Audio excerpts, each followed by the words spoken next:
তো বন্ধুৰা, বন্ধু ভাই নমস্কাৰ।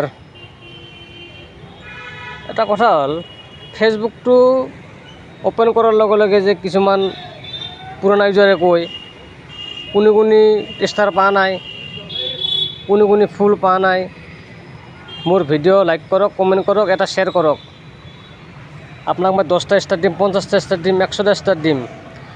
আজিকালি কোনোবা পাইছে না? আপোনালোকে মোক কমেণ্ট কৰি জনাব কোনোবা পাইছি না পোৱা নাই। মই কিন্তু পোৱা দেখা নাই আজিকালি।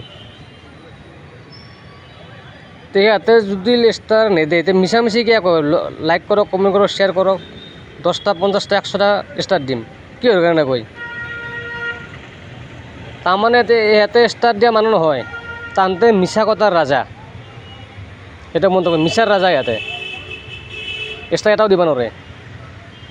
তেনে ক'লে হয়, আমাৰ ভিডিঅ'টো লাইক কৰিব, কমেণ্ট কৰিব, শ্বেয়াৰ কৰিব, এনেই কৰিম। মিছা কথা কিয় ক'ব লাগে? মিছা কথা কোনো দৰকাৰ নাই নহয়, হয় নে নহয়?